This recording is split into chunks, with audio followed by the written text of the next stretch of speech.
Hello, my name is Kyra Oliver. Welcome to the You podcast. You is for your own utopia. And that's why I'm here. I want to help you to find you through a healthy lifestyle. Running and triathlon and general fitness saved my life. It brought joy back to my life. And you can have that too. Today's guest is Roxy Kaiser. Roxy is going to share an intimate story or two that's dear to her heart. We're going to learn why she cares about fitness as well and just some fun things that she's done recently that's inspired others. Welcome, Roxy. Thank you. Thanks for having me. Yeah. So I want to just jump right in. I know that you've had a lot of influences, probably both positive and negative, in your life since you were a child. Can you describe to us maybe your upbringing and how things were with your family? Yeah. First, thanks for having me. Yeah, I it just had kind of like we moved around a lot. My parents got divorced when I was young. My mom moved us to San Diego. I grew up in Utah. And my dad got remarried. My mom got remarried a couple times. So there was some marriages and divorces happening quite a bit. And we just had some unstable times when I was a kid, moving from this house to that house. I had a good childhood, but it was just, divorce is messy. So Yeah. you had custody battles, and then my dad, I didn't see my dad for a long time growing up, all through my childhood, like important childhood years. There was four of us kids, so I was the middle, and then my brother and I are in the middle, and then my sister Raina was the youngest, and then I have an older sister as well. So I was just always, I basically was born as like a caretaker. Like I was born a mom, so Mhm. I would take care of them, and that was kind of like one of my little jobs, as far as I thought. So anyway, I was really close to my youngest sister Raina. We were 5 years apart, so she was like my best friend growing up. Um, When did because you my move to San Diego? I'm sorry, what age? Oh, I was 10 when I moved here. So, and then my brother and my sister, they moved back to Utah for a couple of years. So Raina and I were really together a lot. Um, It was through, you and Raina and your mom here? and my mom, and then my mom remarried and got divorced at one point. And so it was just kind of like Raina and I for a while. And then my brother came back. So there's just a lot of moving around as a kid, like, That's bouncing back awesome. and forth between houses. Yeah. Yeah. Yeah. And so with that, I'm getting the feeling or the sense that, so you're the caretaker and it kind of in the sense of taking care of all the siblings or those that were with you at the time, and you guys got really close.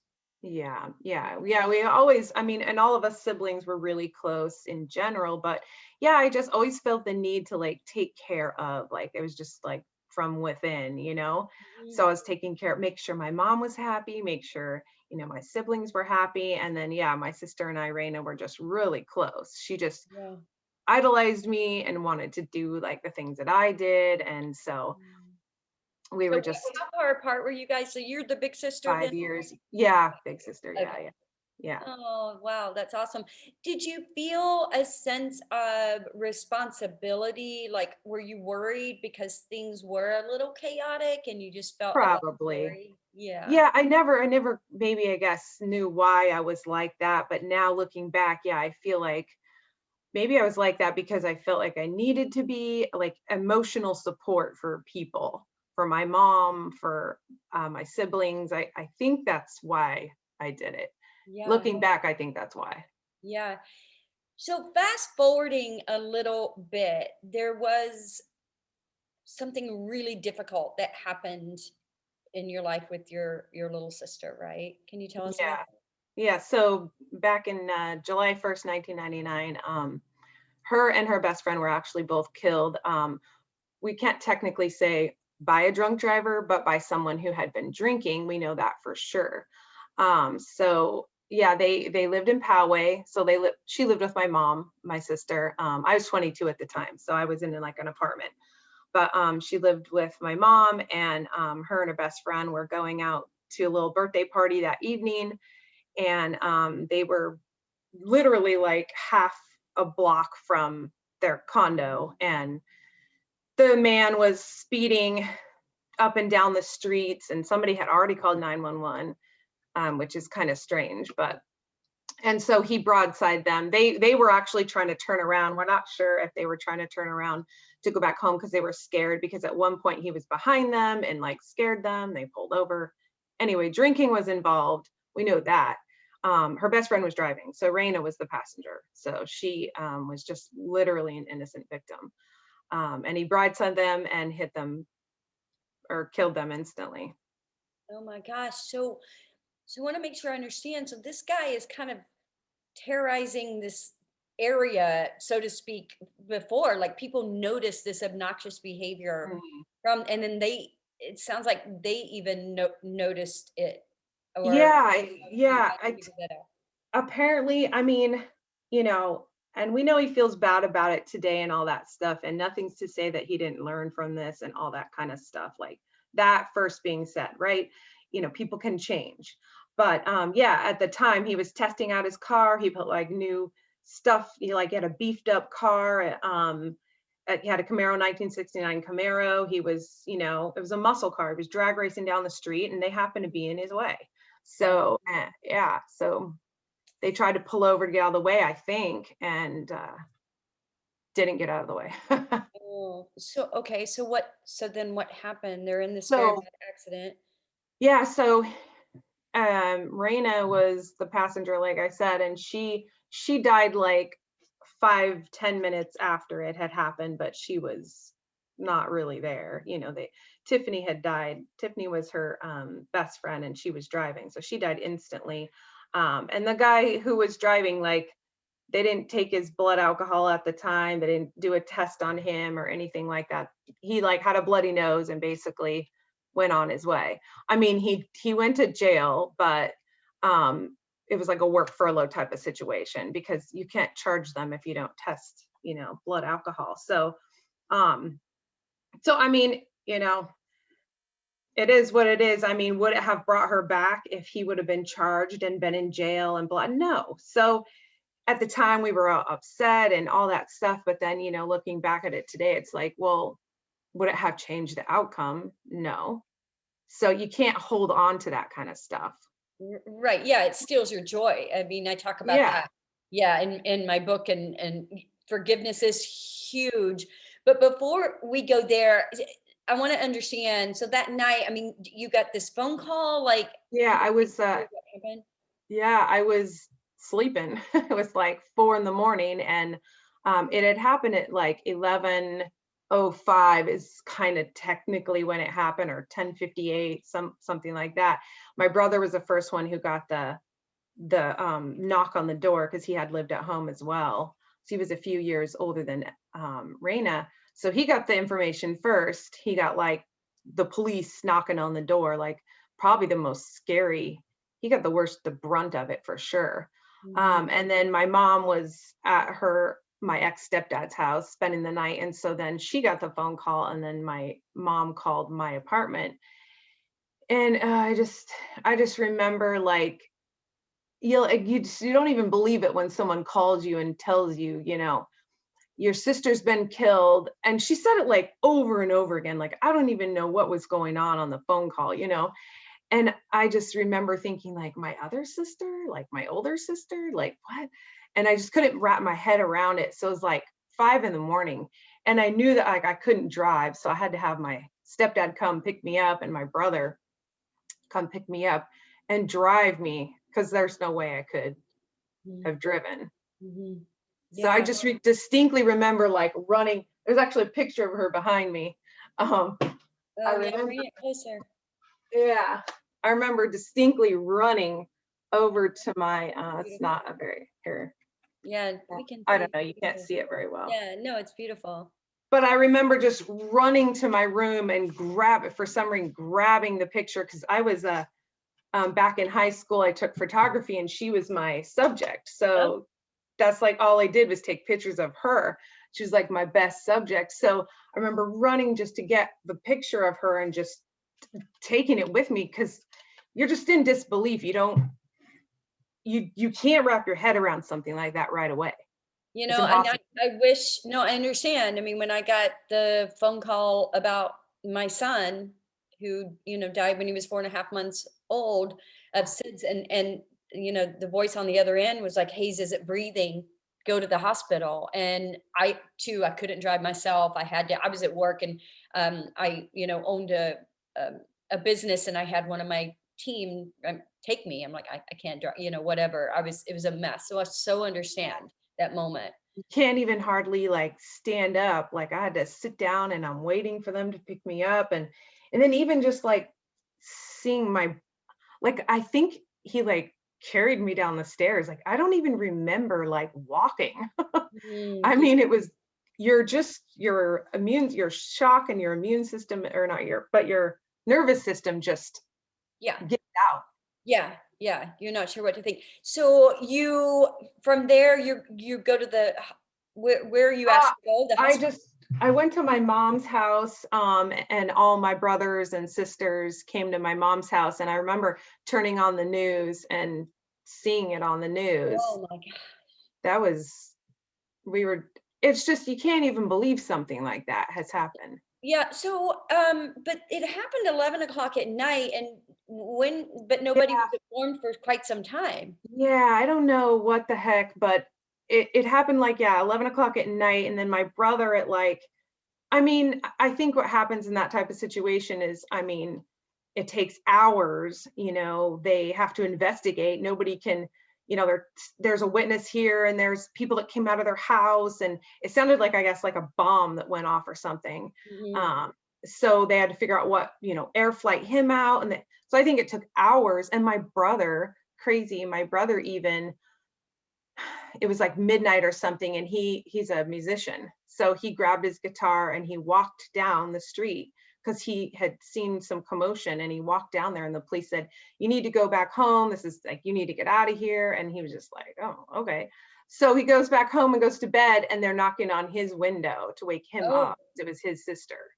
oh my He God. even said, like, he's like, I even saw her arm like hanging out the window, but he didn't Yeah. he Okay. didn't wrap it, because like the car was so mutilated, You just that put two and two he together. Yeah. didn't think it was Tiffany's car. Yeah. Okay. So he just happened to live nearby where Oh they yeah.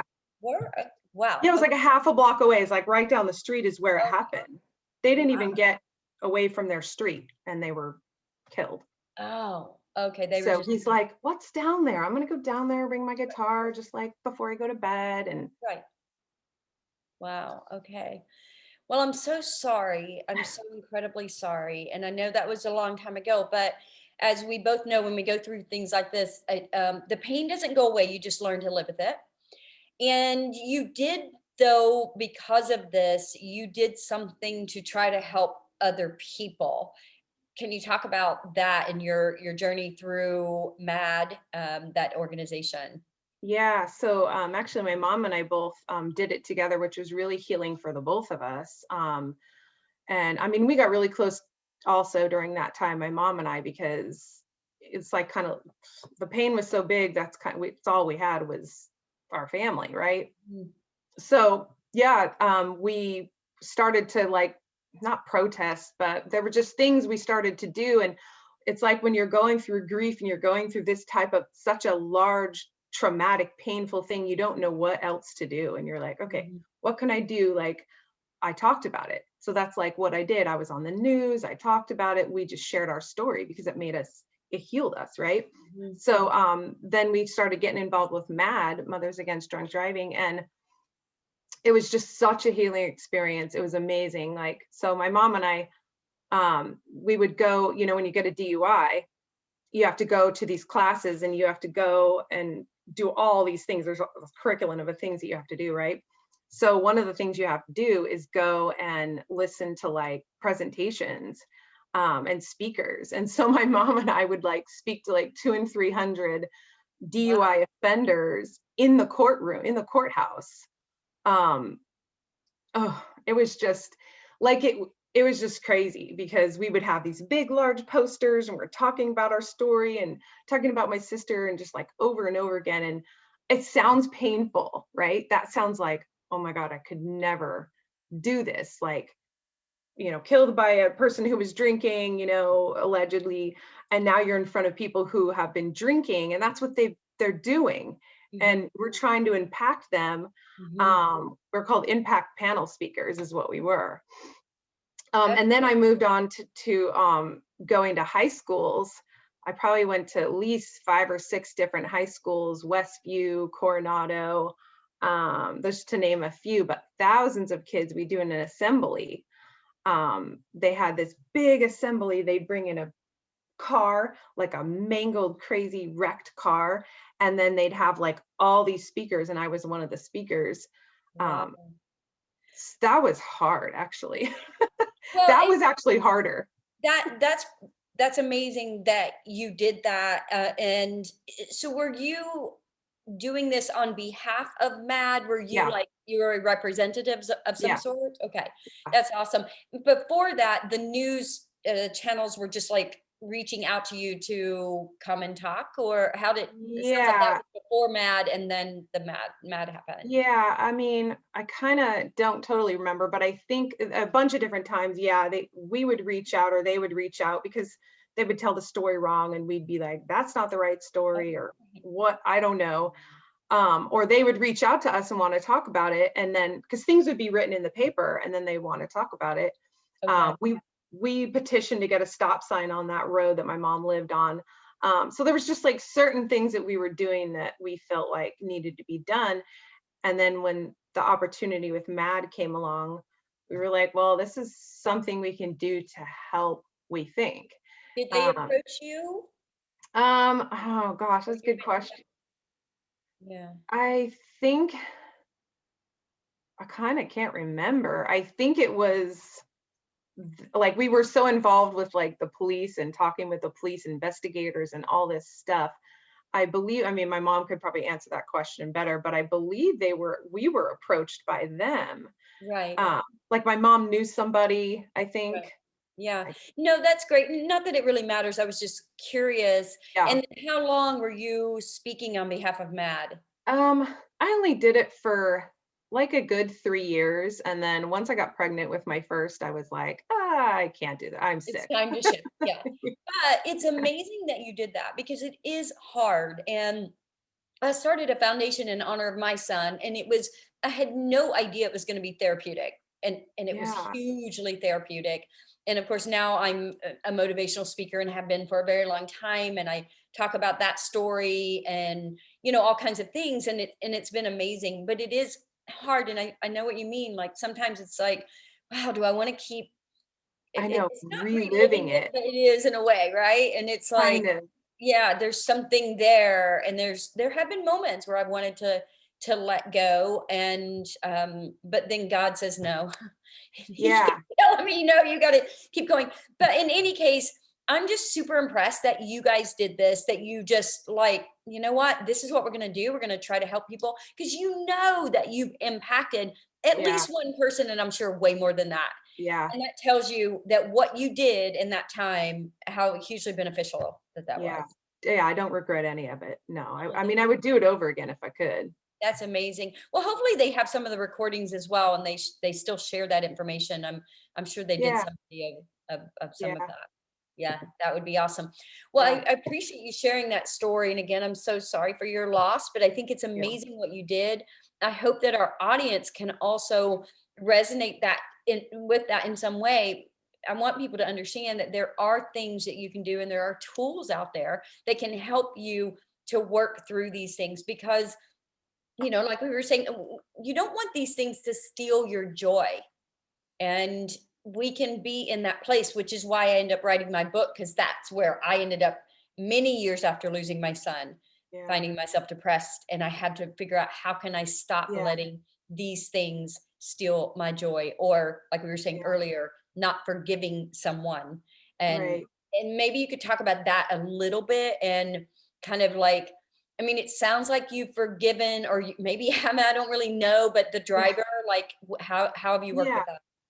I mean, ironically, no, I have forgiven. I mean, I don't like when people say things like, everything happens for a reason, or she's in a better place, or that. Oh, No, she's not in a freaking better place. She should right, be here with me. right. I there should be a book written about things not to say to people when they lose someone. I It's just agree.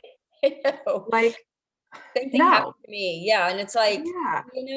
I hope something good comes of it, and it has, but no, Hay should be right here. I'm with you. Absolutely. Yeah. So there are certain things that, yeah, I've like learned along the way about that. And like I did forgive him. I mean, I even remember forgiving him like right away, just because I know that he didn't like set out that night to kill her. Like, I know that people make bad mistakes, bad decisions. Like, I know that. I have people in my family who are recovering alcoholics, many of them. So I'm aware of it. I know, I understand it, but um I'm not even the type of person to hold on to that anyway. But my way of like letting go and forgiving and healing was, working with MADD and talking, just continuing to talk about it.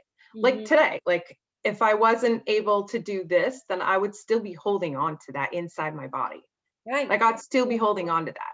Yeah. So You, in forgiving him, did you ever forgive him to his face, or it was more of a yeah. just because something people don't always understand is forgiveness doesn't necessarily mean you've got to go to that person and forgive them. You can, like, I have someone in my life that I've forgiven, and it doesn't even make sense. Like if I went to them and told them, Mhm. they would be like, "What are you talking about?" Yeah. And they don't even realize that some things that they had said to me in my past really hurt me, and I held on to that Yeah. for years and years and years. Yeah. Part of the forgiveness is letting yourself go and freeing Yeah. yourself, and just going, it doesn't mean it's okay. That's Right. something else. People think when you forgive, you're saying it's okay. Absolutely No. not. It No. doesn't mean it's okay, No. but it means that, what you did isn't okay, but I forgive you. I want you to have a better life. I want you to learn. I want you to Yeah. be better. And I'm not going to hold on to that grudge, because that's going to take my joy.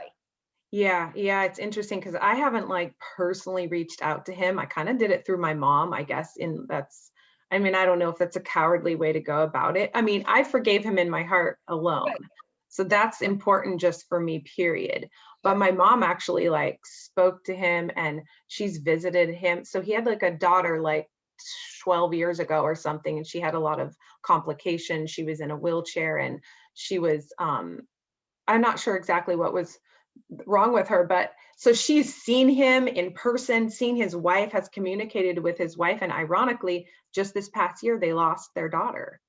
Like Oh, she died, and we're just like, this is so strange that like 22, 23 years ago, my sister was killed, or he technically killed my sister with a car. And then full circle, he has a child, and then his child passes away like a year ago. But my mom had become close to his wife, and has in that process has forgiven their family and him and everything. So it's just like the whole thing is like wow. interesting, full circle. Yeah. Uh, and I'm proud of my mom because it's like, I don't know if I could drive to Arizona, because she would have go there and see her sisters. My mom has sisters in Arizona and he lived there. So I don't know if I could go and then like visit them and see him too. I'm not sure I could do that. Like that's a strong lady. So, Yeah. you know, everyone's different. Well, that's amazing. And again, I think for our audience, to understand that forgiveness happens in a lot of different ways. And it, if you've got to just forgive in your heart and that's the way you do it, that's beautiful. And that's great. And that's Yeah, fine. And it's enough.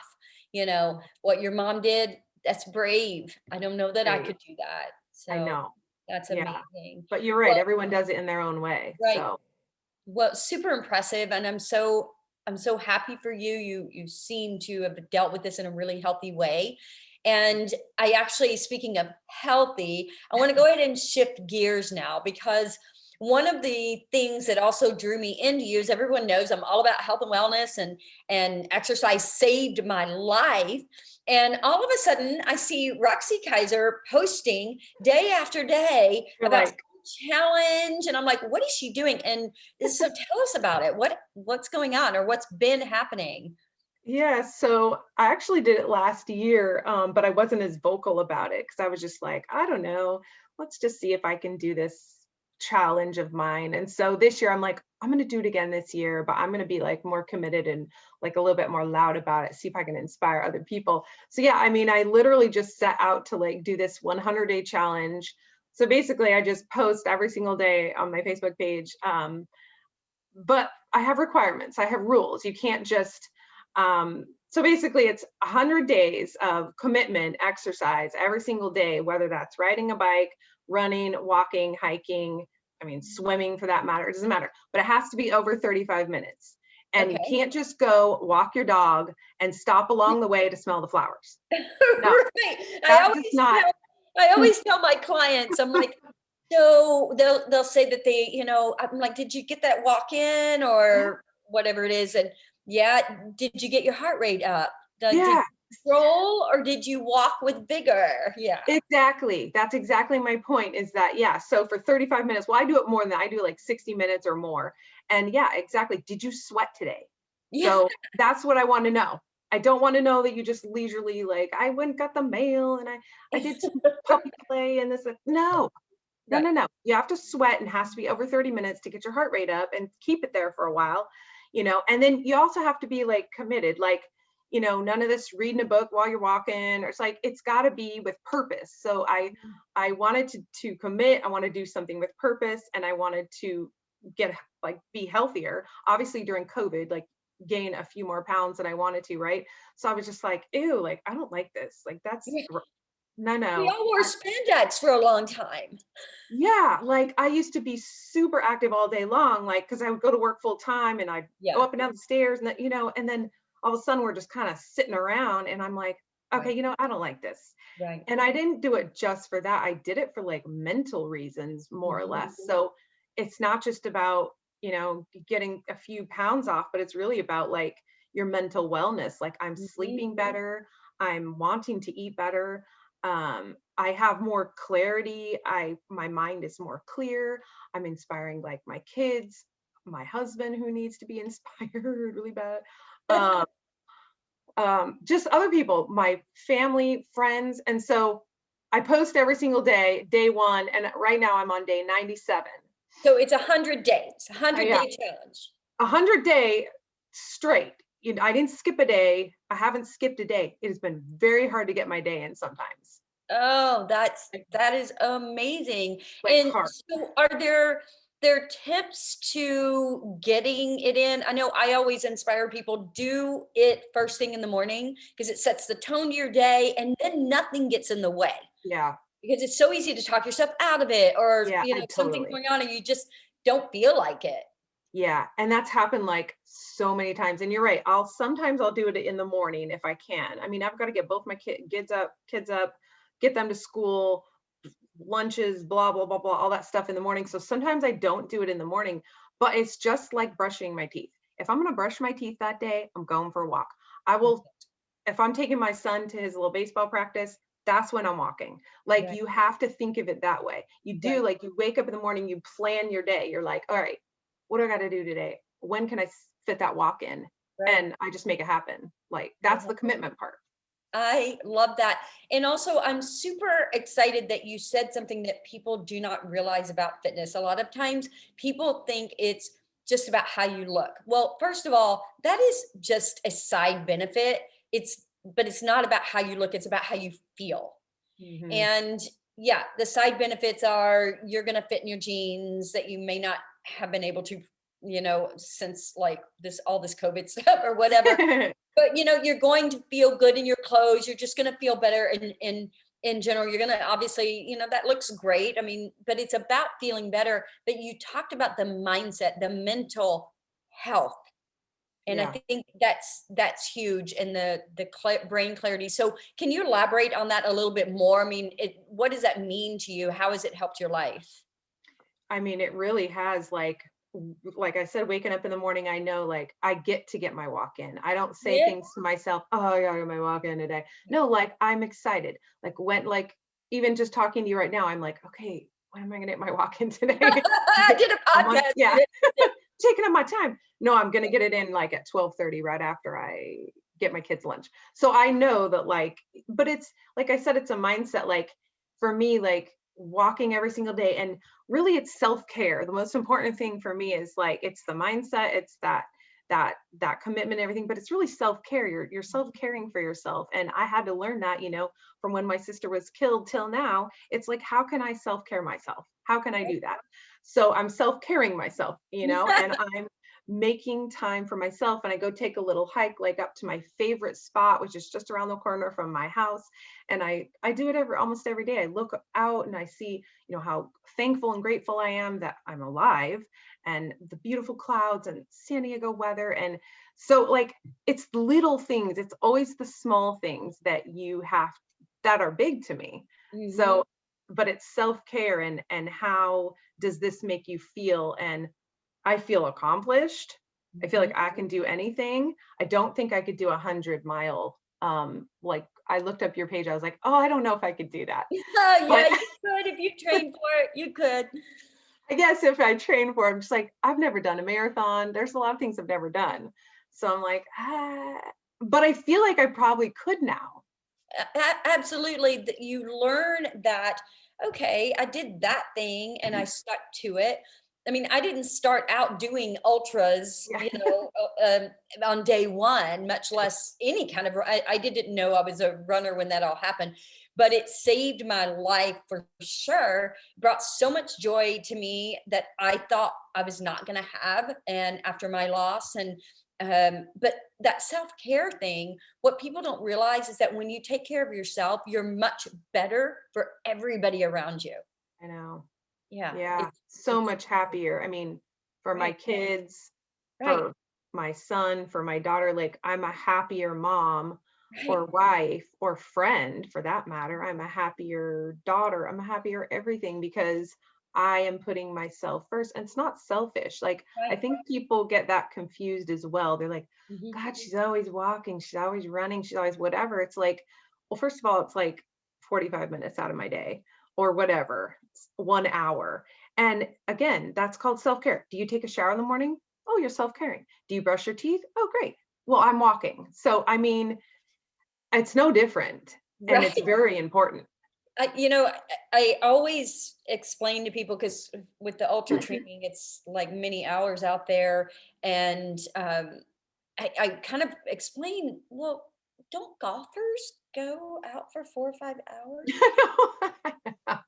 Yeah, But they're don't like, you? yeah, but that's not, yeah, maybe they're not, it's not the same level of physical exertion, but it's Right. their love and it's their passion and that's what they're doing. And so I try to like explain and then they'll go, oh, okay, I guess it makes I sense mean, of you're moving your body for moving your 18 body. holes, Yeah, yeah. because my Um, daughter's a golfer and I'll take her, and it's no joke. Like you're tired when you're done. 18 oh, holes. for sure. No, I've done it. And I'm always encouraging any of my clients that golf. I'm like, walk the course. Yeah, yeah. Walk the course. Walk the Try course. not Yeah, to get a cart. Walk the course if you yeah. can, And these young golfers, these juniors, they walk the course. I mean, she plays 2 tournaments, 18 holes each day. It's incredible. Yeah. So she's in Yeah. great shape. And the mental actually that has to go into that. I mean, yeah, when Yeah, I'm running on trails, I do have to constantly make sure I'm not going to trip on rocks, which has yeah. happened many times. But and there's a lot of mental work with all of that, but they're really having to be strategic. So yeah, it's just the same concept of it's a love, it's a passion, whether you're out there for 45 minutes, 35 minutes longer, whatever you're doing. It is self-care. It's doing something you enjoy. It's doing Yeah. something that's going to make you feel better. And therefore, you're going to be better for everybody around you. Right. Yep. I Exactly. love I love that. Okay, so I believe we are 2 days away from day 100. Is that Yeah, right? I think my husband said, he's like, okay, we'll drop off the kids at school and we'll go hike Iron Mountain. So I think he's going to do it Yeah. with me. Oh, So that's like, great. again, I'm excited because I mean, he likes to hike too and stuff like that, but he needs to do it more often. And so I'm like, oh, have I inspired you? But I love it. Well, hey, and maybe that's another story how women can inspire their husbands. yeah, yeah, Let's see what happens. because he sees me like every day, no joke. Like if I got my hat on, he knows like I'm out the door, and he's always like, oh, I need to get my walk in, all this stuff. I'm like, gotta Let's go. prioritize, gotta plan it. You Yeah, gotta plan it.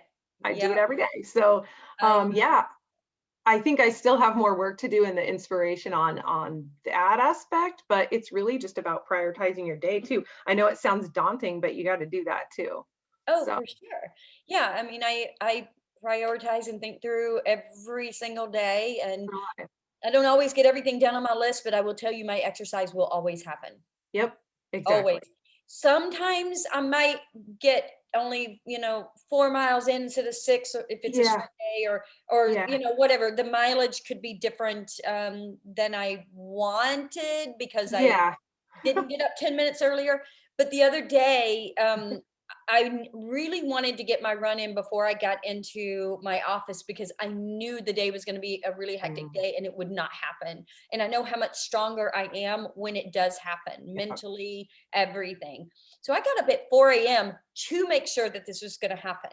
Yeah. And I usually get up at 4:30, 4:45, but I got up at oh my God. 4 on this day. And I remember waking up, the alarm had not gone off yet, but I had woken up in the night or something. And my brain started to talk myself out of getting up at 4. And that I immediately switched my thought and said to myself, you want that run. You are getting up at 4. And I did. Like it just took shifting The that thought. mindset. You want this. Go, go, go. And that's something Yeah. I'm sure that you've obviously done as well. Like, nope, it's time. Let's go. Yeah, yeah. Oh yeah, I could have talked myself out of it many times. I'm like, oh, I'm kind of feeling hungry. Like, well, I have lunch. And I'll just like down a yogurt and be like, no, put on your hat, Right. drink some water and go. Like Right. it's just It's just you what you just do. have And the other thing too is I have never regretted a workout, no. Oh no, no, right? never. No. Yeah, Once you get moving, yeah, the chemicals in your body, the endorphins start. And yeah, that's something that I want to inspire with everyone too. It's like how you start feeling just once you get moving, it really yes. starts to happen. Give it 5 minutes and you're forgetting Yeah, about your negative thoughts. yeah. Yeah. I have people that are doing it now or starting my challenge now. I call it my challenge because I think they think it's my challenge. But really, it's just something I made up. Like Own I'm it. It's your challenge. Why yeah, don't I'm you like, own it? "Yeah, yeah, this is no, you can't do that. This is how you do it." No, but she's like, "Okay, I did 20 minutes today." And I'm like, "Good, great." The next day she's like, "Oh, I did 25 minutes." Like that's the thing, you build it up and build it up and then Sure. before you know it, and she's on day like 4. I am super proud of some of these people who are doing it. I'm like, I'm going to be cheering them on their challenge now because it's super exciting. It's so exciting to see that and then they're Yeah. tagging me and it's just like this whole thing. I think it's the Roxy 100 challenge. You got to just own it, own it. Yeah, maybe I should reset that after Wednesday. Like, what am I gonna do? Right. I think you keep going. And also, we know that it takes about 21 days for a habit to get kind of instilled into us. And obviously, you've taken it well beyond that, which is amazing. So, changing your lifestyle, that this is just, my Yeah, tagline is lifestyle that feels good. That's what all this is about, I love it. feeling good. I am so excited for you. I love what you're doing. I love that you're inspiring other people. Oh, It's thank you. it's just truly amazing, and also just what you've done. I mean, you've lived a life of inspiring other people and trying to help other people, and it's just I'm so grateful for you. Oh, Thank thank you. you. Thank Yeah, you for and having me. yeah, and before we go, I do want to ask you to tell us 3 things. Well, actually, before we do that, how should people connect with you if they want to? Facebook or Instagram? Where are you most? I'm on both. I mean, I don't do Instagram. Well, I do both, I guess. But yeah, Facebook or Instagram. I mean, Yeah, I and so don't mind. how would they find you? Do you know your address, or did they just search for Roxy Um, Kaiser? yeah, On Facebook, just Roxy Kaiser, and then on Instagram, it's Kaiser 2005. Okay, so that's Wait, yeah, Kaiser. Kaiser 2005 Okay. All right. on So Instagram. everybody, if you want to connect, please do follow her. Just start posting your challenges. She'll tell you what to do. Yes. Now we'll go to, I would love to know, and everybody else is dying to know, what are three things that you would truly, you want us to know? Three things you would either, I don't know, recommend, inspire, encourage, just some advice. I know. I was thinking about this. Like, oh, geez, what's three super inspirational things I can say? But honestly, like the thing that I have learned through even my own 100-day challenge is just commitment. I know that like that's a scary word and everything. But it's not. I would say maybe change the word to like commitment slash self-care though, because self-care is one of the most important things you can do for yourself. And then once you're a healthy, well balanced, well rounded person, you can do things for other people. So inspiration, I want to set out to inspire, self-care and commitment. And then the other thing was, let's see, I had thought about something else was just yeah, think of things you can do for others, because through this challenge, I never set out to like inspire all these people. I really didn't. I was like, no, I'm just gonna post every day to like hold myself accountable. I'm like, yeah, I'm just, because people would say, oh, but through that, people are like, doing all these challenges and sending me messages, and I'm like, oh, I guess it's like more than that. Right. It's more than just being selfish, because self-care can sound selfish, but really self-care can lead to a lot of other things: inspiration, helping other people, self-help for other people. Like it's bigger than that. Well, yeah, So it's the example. yeah, you're setting it an example that I can do this. I'm a strong woman. I can do this. I'm going to do this. I'm going to show my daughter who's 14, she can do this. She can be strong, mentally challenged for her golf. Like all that stuff I'm trying to set to inspire, and it's important to do it. If you don't walk the walk, no one's going to believe you. And that's why I post it every Love that. Love. day. Well, thank you so much for sharing your story, being here. I'm gonna keep following you, see what's next. Just keep doing it. I know sometimes we think we're done with something, and maybe you are. Maybe you're like, I'm not gonna post anymore. I'm ready to move to the next thing. But whatever it is, we are grateful for you that you've been inspiring other people. Thank you again for sharing your story today. Thank you so much, Kyra. It was Okay, lovely. we'll talk soon. Okay, see ya.